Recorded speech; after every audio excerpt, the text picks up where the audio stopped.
Hello there, welcome to episode 7 of Handmade by Susan. It's been so long since I've had the chance to sit down here and chat with you and share with you what I've been busy making. I hope you're all doing well and thank you so much for coming back. And if you're new here, welcome. If you enjoy this episode, please like and subscribe to this channel so when new episodes pop up, you will be alerted. So how have you been? Are you ready for Halloween? It's right around the corner and my children are dressed up as Hermione and Chase from Paw Patrol. I didn't have a chance to make their costumes this year, but Amazon works just fine. I have a couple of things to show you, and so let's go ahead and get started. You may remember I talked about this Dinosaur Quilt by Elizabeth Hartman a couple episodes ago, and I worked on a few blocks and then I just lost interest because there's so many little pieces to each dinosaur. However, my dear son kept asking me every single day, "Mama, where's my dinosaur quilt?" So he encouraged me to finish it, and I am so thrilled to show you his finished dinosaur quilt. It's gonna be really hard to see it, so I'm going to take over the whole screen. Can you see that? So I will insert a video.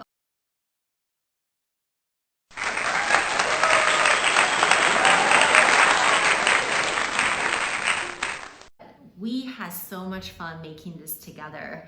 He followed me everywhere, every stitch of, which I was working on this. He helped me with the binding. He helped me take out all the labels and stickers, and you know how little 3-year-olds are like, right? They follow you everywhere. So I finished his quilts. That was so much fun. I had it professionally quilted. I love to piece the top. I like to do the binding, but I have no interest in quilting a quilt this big on my Bernina. It's just, I find that if I do that, my shoulders end up hurting so much because the quilt is so heavy to handle. And so I just find it easier to send it out and have somebody else do the part that I don't particularly enjoy. And so I'll insert a video of the finished quilt, and my son goes to bed under this quilt every single night. He tells all the dinosaurs good night, and then he will wake up in the morning and the first thing he would tell me is, "I love my dinosaur quilt, Mama." That just makes the entire quilt so worthwhile, right? And I'm so happy I finished this. So I'm putting this away for good. Proud to be done with it, but oh, now my daughter wants one. She wants the butterfly one by Elizabeth Hartman, but I'm hoping maybe she'll forget about it because I'm just not ready for another one. Maybe next year. Another project that I've been working on that I think I barely started last time, what is it called? It's from the Lane magazine, and I think this is winter 2020, so it's about a year ago. And the pattern that I'm working on is called the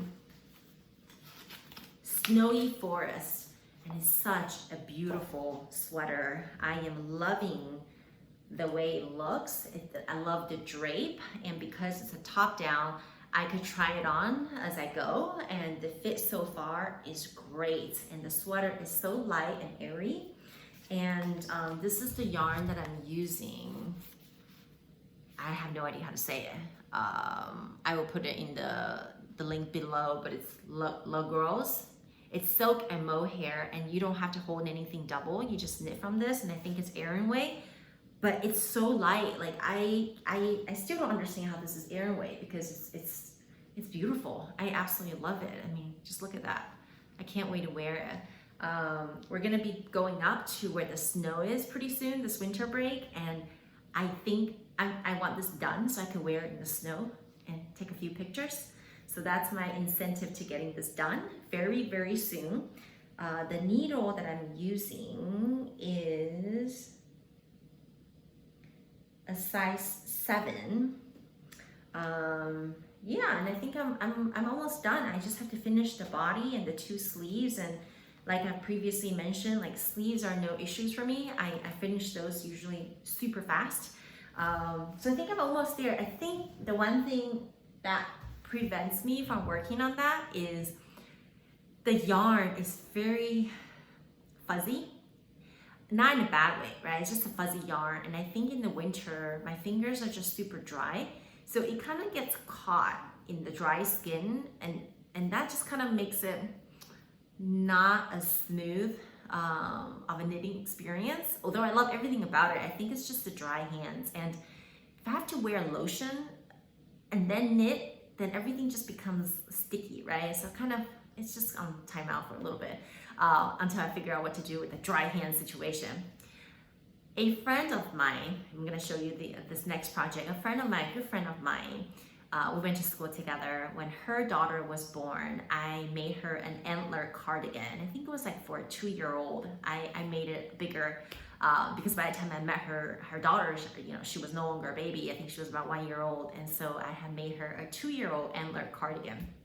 And it's been several years.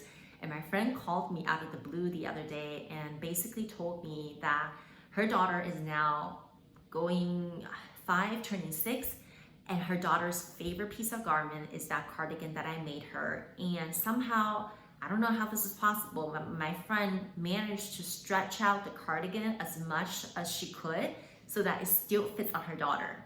She sent me a photo, and it just melted my heart. Like, it just melts my heart to know how much her daughter loves the cardigan I made her, even though it's super tight on her.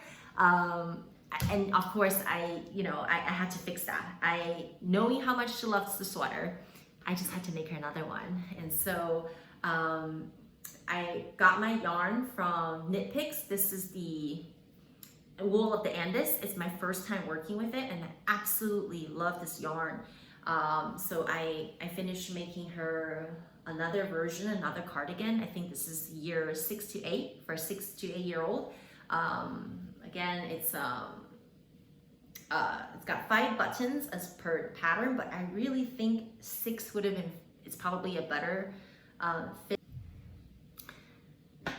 I can't wait to ship that to her. I think she's gonna be thrilled, and I hope her daughter loves it. Her daughter asked for pink, so I made her a pink one.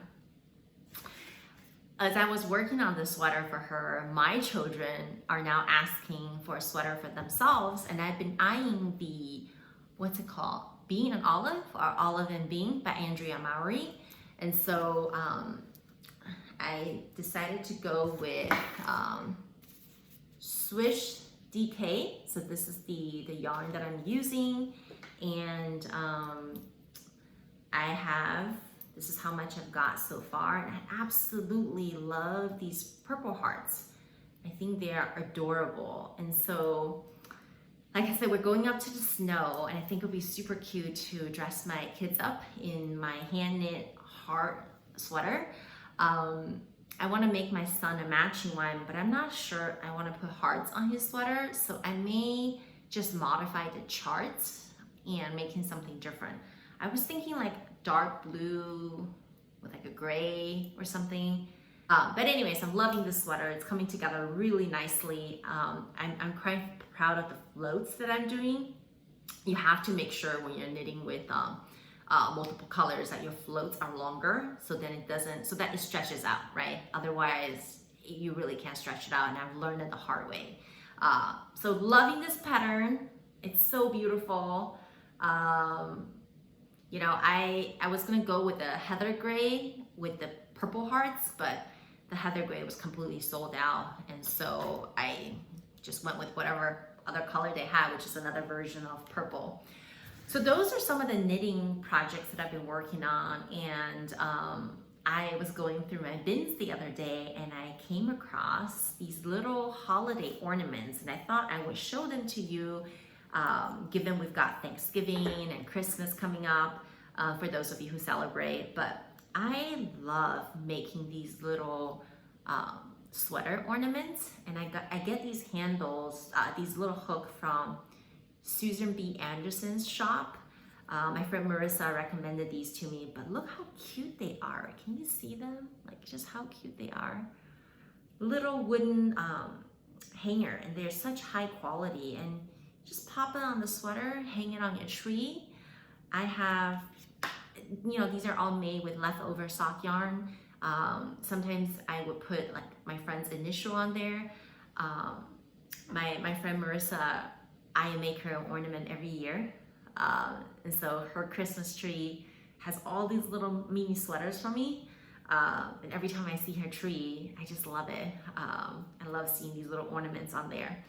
I forget which pattern I used. If I remember, I'll put them in the down bar below. I think it was a free pattern, and it knits up super fast. You could pretty much use any sort of yarn you want. It could be sock weight, it could be DK, it could be worsted. It just obviously thicker yarn.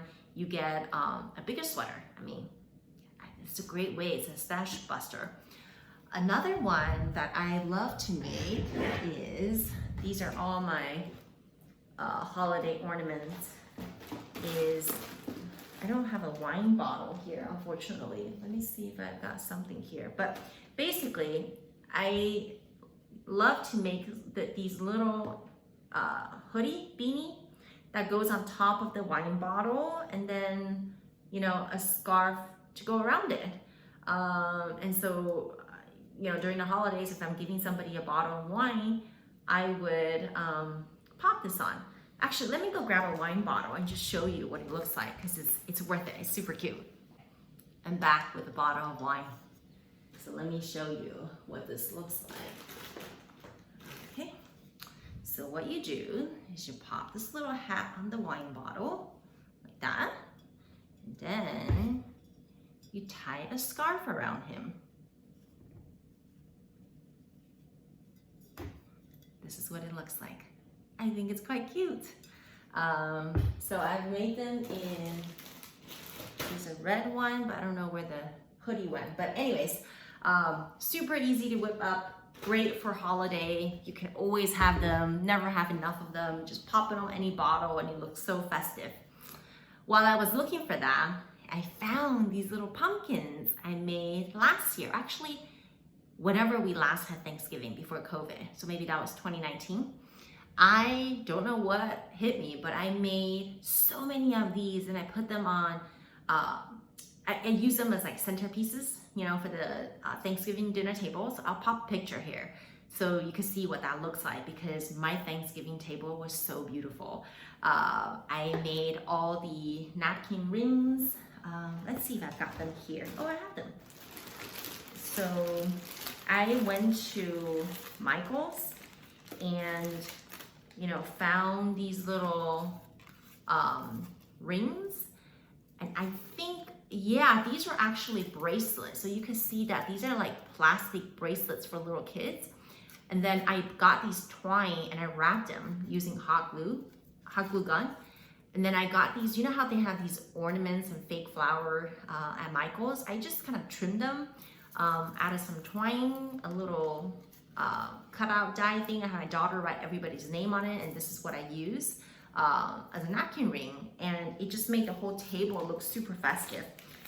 So anyways, those are some of the items that I made for the holidays, and I thought I will just show you and hopefully inspire you to make a few things for the upcoming holidays if we get to celebrate it, if COVID is better control. And the one last thing I want to show you is I'm going to a wedding and I needed a wedding card, and I just wanted to show you that this is a card I made. And you know, I sometimes once in a while will get super into card making, and I would just make a ton of them at once and put them in a nice bin, and I've got like dividers that labels what the cards are for. And clearly I've made this one for weddings, and I kind of love it. I love the embossed background. I love the gold cutout that I've got, and a cake with two lovebirds up there, and I've even got my little icon stamp on the back, and I'm quite proud. I think it's so cute. So anyways, this is a short episode, but I just want to pop on over and say hello. It's been a while, and if you've watched my podcast and left a comment, thank you so much. Your comments make my day. It's always good to know that somebody's enjoying it and watching it. It fascinates me, and I just love seeing that there's somebody else out there appreciating what I've made here. And so anyways, I hope to see you soon and that you're all doing well. Take care, and we'll talk soon. Bye.